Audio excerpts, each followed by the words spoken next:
જય શ્રી કૃષ્ણ બાળકો. આપણે ધોરણ 3 માં હવે લેસન નંબર 10 નું થોડું રિવિઝન કરી લઈએ, કારણ કે આપણે આ સેમિસ્ટર 1 ની છે, પણ તમારે જાણવા માટે ખૂબ જરૂરી છે. જો તમે કક્કુ આવડશે તો બારાક્ષરી આવશે, અને બારાક્ષરી આવડશે તો જ તમને શું આવડશે? શબ્દો બોલતા આવડશે. એટલે હવે તમારે જોવાનું કે આપણને શું ક્વેશ્ચન કર્યો છે કે ગુજરાતી મૂળાક્ષરોના અંગ્રેજી મૂળાક્ષર લખવાના છે. આ ગુજરાતી છે એનું અંગ્રેજી મૂળાક્ષર લખવાનું છે. તો ઘણું શું વંચાશે આપણે જોઈએ. જુઓ, અહીંયા કહું કે એ કહું એ એચ એ ગ તો જી એ ગ તો જી એચ એ ચ C H A C double H એ.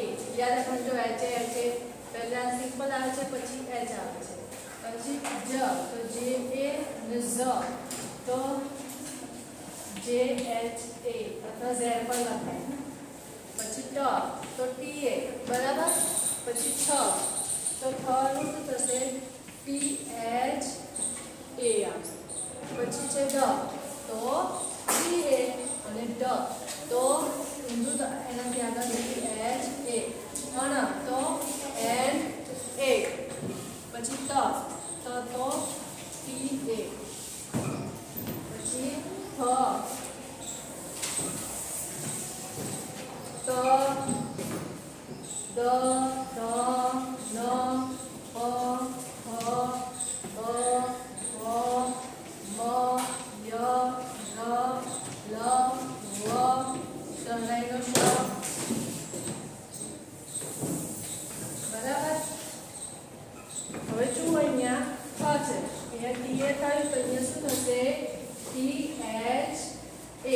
ખ્યાલ આવ્યો બાળકો? પછી દ છે તો ડી એ, ડ નું પણ ડી એ થાય અને આ ડ નું પણ ડી એ થાય. હવે દ તો અહીંયા શું થશે? ડી એચ એ. ન તો એન એ. અક્ષર ઓળખતા આવડવું જોઈએ. કયો મૂળાક્ષર શું લાગશે? કોને શું કહેવાશે? પી.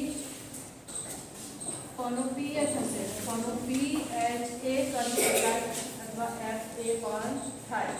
બ તો બી એ. વ તો બી એચ એ. મ એમ એ. ખ્યાલ આવ્યો બાળકો? ય તો વાય અને એ.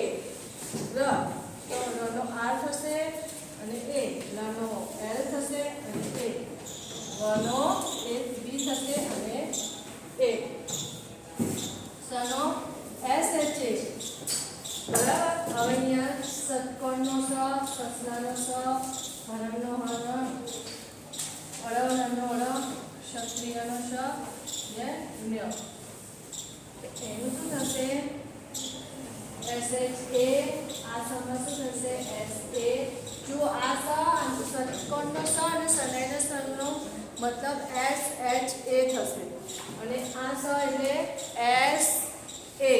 સજ પડી હ એટલે એચ એ. અળ અને લ બંનેનો મતલબ એક જ થશે, એલ એ. શ એક્સ એ પણ થાય અને કે એસ એચ પણ થાય. જી એન એ ન્ય. બરાબર. તો તમારી નોટમાં 2 વાર લખવાના છે અને તમારે મોઢે પણ કરવાના છે. આ કરશો તો તમને બારાક્ષરી આવડશે. બરાબર. આ પરથી બારાક્ષરી શીખી શકાય. જે અંગ્રેજી મૂળાક્ષરો અને ગુજરાતી મૂળાક્ષરો ઓળખતા આવડવું જોઈએ. જય શ્રી કૃષ્ણ બાળકો.